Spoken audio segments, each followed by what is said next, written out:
Hello, so today I will show you how I actually reversed the effects of a really bad orthodontic treatment that I had years ago. And I'm not even exaggerating when I say that braces messed up my face, my breathing, my posture, literally everything. So if you had braces or extractions and you feel like your face got more sunken, narrow or asymmetrical after, but the good news is that I've been working on this for a few years now, and I genuinely made some big changes and discoveries on how to reverse that.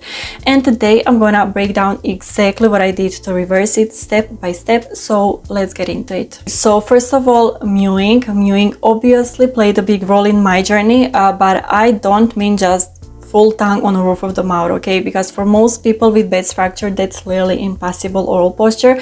So what I mean is actively learning how to create space in your mouth by vacuum hold, by proper swallowing, so lifting only the tongue and not using any other facial muscle, proper chewing and eating posture, and specific tongue micro movements forward that stimulate upward growth. The key difference for me was realizing that mewing is not about force and not about back third of a tongue, because if you have maxilla that's so set back, then your back third of a tongue will not be under the back third of your palate. Your back third of a tongue will be in your airways. So by lifting back of your tongue, you're just blocking the airways, okay? So mewing is not about back third of a tongue when you're reversing bad facial structure.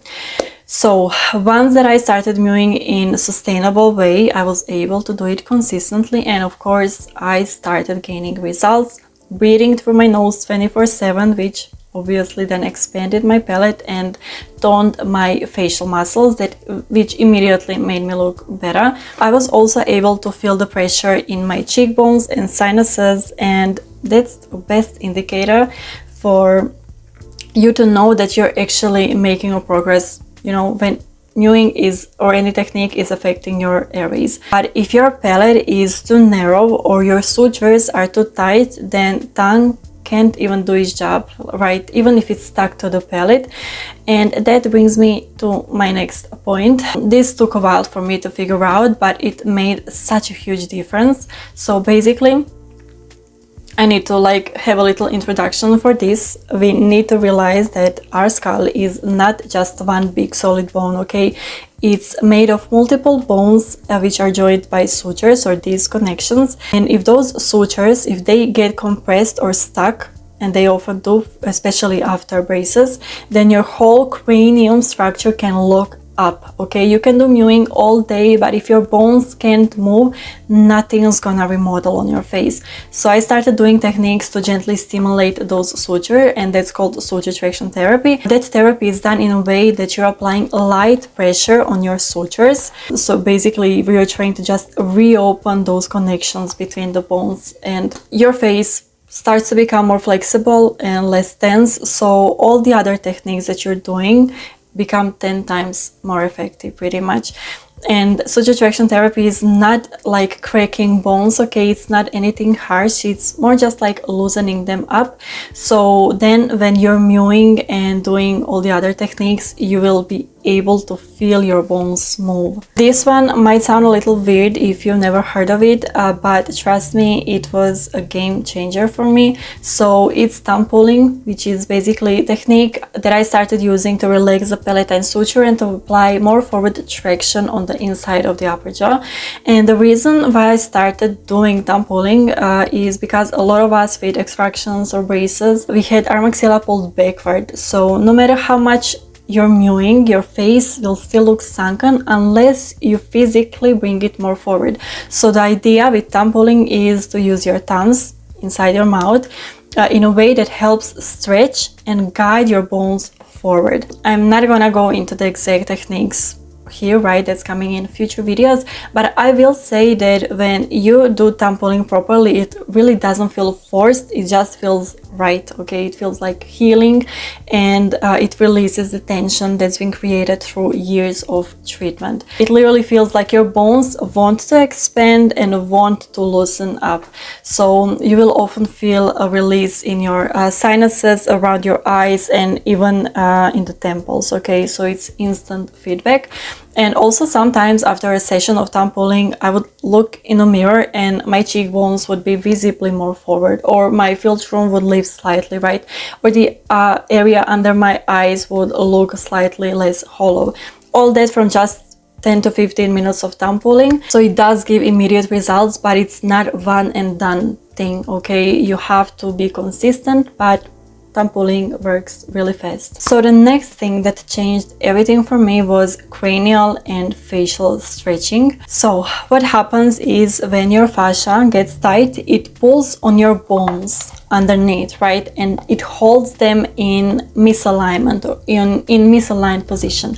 But when you start stretching it, then you let your bones move more freely.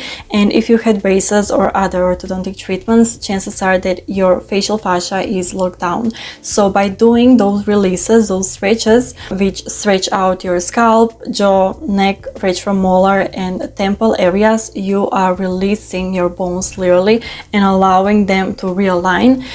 You will also notice less asymmetry on bone and muscle level, and your whole face will just respond better to all the previous techniques. Now, something that might surprise people, but I found that rib cage plays a huge role in cranial alignment. And you might think that breathing or decompression has nothing to do with your face, but trust me, okay, the skull is just literally just the top of the chain. So if the base, our body, is not aligned, then nothing above it can be aligned. So if your rib cage is compressed or collapsed, your head will be forward, and if the head is forward, then your jaws are gonna hang and a face starts to drop. So if the expansion occurs mostly in one part of your rib cage, then your torso will be twisted and your face will twist in that same exact pattern. This of course applies for the symmetrical faces, but also for just underdeveloped faces.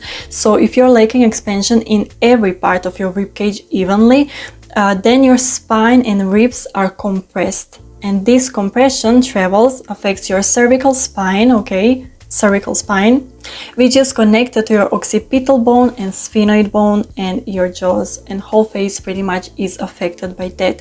So to expand the ribcage fully, I started practicing diaphragmatic breathing and breathing into the sides of my ribcage, back, and the lower ribs. Okay, so pretty much expanding absolutely every part of my ribcage, and for each part there is a different technique. So by doing that, my spine decompressed and my body started holding that taller posture naturally without any tension in my muscles. And this affected my face in a way that my bones started to stack properly again.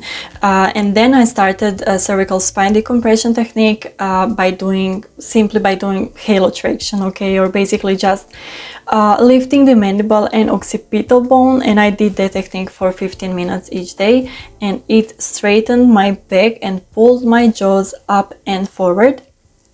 And I honestly have to say that out of everything that I've tried in this journey, decompression was probably my biggest discovery. And I gotta give credit to my friend Annika for that, because she was the one who really figured it out, and she opened my eyes to how important spine decompression is for facial development. So I will put her channel in the description and you can check her out and learn amazing things from her. So yeah, those were 5 big tools that I used to reverse my bad orthodontic treatment. This wasn't a quick fix for me. It took patience, experimentation as well, but you can skip all that, and your journey of reversing bad orthodontic treatment, asymmetry, or bad development, your journey can be much more straightforward and faster than mine if you apply all of this. I will be diving deeper into each of those in future videos with follow along routines, thumb pulling techniques for fixing asymmetry, and absolutely everything. So if you want to actually learn how to do these things, make sure you subscribe and stick around. Also, if you have questions for me, leave a comment, like this video, and I will see you in the next one.